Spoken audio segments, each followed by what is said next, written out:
Assalamu alaikum Nazreen, this is your host Rana mushaim haider and you are currently watching Pehle Ki Baat. As you all know that 2 days before the government announced the dates for election among with the coordination of ECP, they announced 11th February 2024 as the final dates for the elections to be held in Pakistan. These dates were prolonged for a long time and these were being awaited by all the parties and all the domestic and individuals and firms, as it is greatly related with the economics of Pakistan, with the economic condition. As if a democratic government came and it took the control over the political and the economical stability, it rises, and the past events gave us a clarity for the situation. As whenever we see there is an army takeover or there is a caretaker government setup, the political, the economical, social, and the mutual interactions, mutual understanding, and the stability and the concentration on these matters is very low, and the trust on people, trust of people on the state is becoming very low during the days of a caretaker government of a army takeover. But in a purely democratic government, in a purely elected government, the trust levels are very high, and due to high trust levels, the foreign direct investment increases. The firms, foreign firms, the multinationals, the MNCs, and the big investors and all the big companies among the world, they really wanted to capture the market of Pakistan during the days of any of the democratic government from 1947 till 2024 or 2023, and this will continue as this is a trend in the world that during any democratic phase the trust level increases, and all the MNCs and all the foreign people and the rich people, they all wanted to invest in Pakistan to get that double rewards, as this is very rich mineral land and everybody get their profits doubled in this land. People are very adaptive to the new products and consumptions of any kind of new innovations. So firms can approach our state, but in the condition if we have a democratic government. But from past 16 months, the government was legally democratic, but wasn't called democratic. It was so-called democracy, as the rules were being being changed day by day, and there was amendments and legislations according to the needs of the governments and according to the needs of the 12 parties who were in control of the government, who were the prime ministers, ministers, foreign ministers, and the interior and exterior ministers in the government. They were all of gathered 12 parties, and the main was PMLN. And the trust level of the international trust level and the trust level of Pakistani people, it all went down. Eventually, in the 16 months, at the end of that period, gradually it came to an end. And at the end, now people are less supporting the PMLN and the people of PTI. Many people left PTI, but still the public support is with Imran Khan, and Imran Khan is the name of PTI. So, in these elections, which are being announced on the 11th of Feb, these will clearly declare the destiny of Pakistan for next 10 to 20 years. The minister said in last month's press conference that I am seeing Pakistan as a $1 trillion economy in coming 10 years, and it could be a $1 trillion economy or a $1 trillion debt economy according to the decision of the public. Now I'm addressing to the youth of my country. If we'll make the right decision at the right time, we will not suffer. If we will make the right decision at the right time, we will not face the consequences we are facing right now.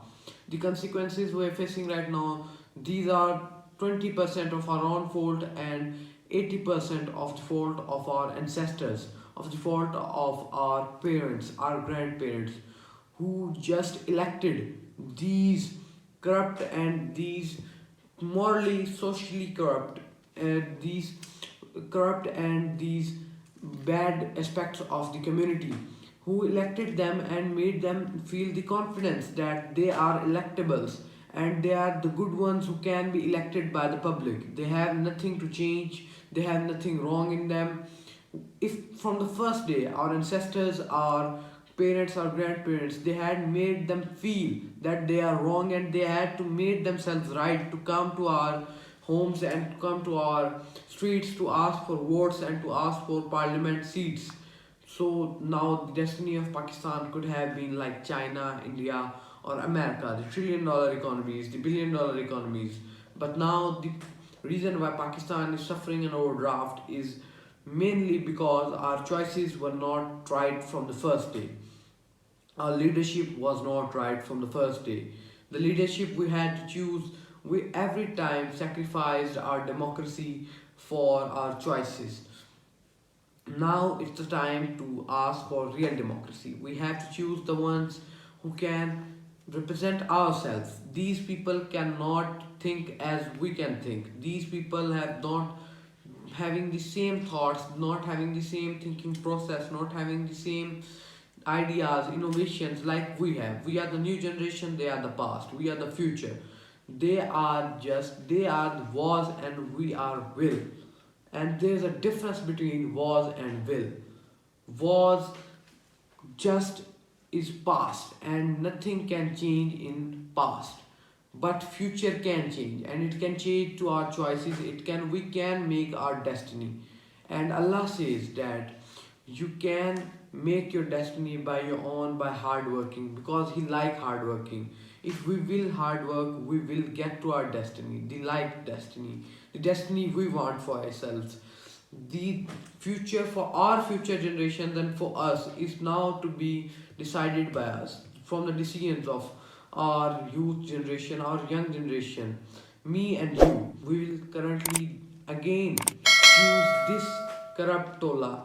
We will face serious and the same consequences as we're facing right now. Pakistan has been facing a very crucial economic crisis during the past 2 years, during the past 3 years after COVID, amid COVID, post COVID crisis, and it was having serious conditions before COVID as well. It was facing a rising inflation, but the hyperinflation phase in past 16 to 17 months is just incredible, and it was technically defaulted in between the last 8 to 9 months, and it was only the power of Allah, I would say, that which saved us from a full default and from just being having clothless and having no shelter, no home, no cars, no fuels, and we are having on a verge.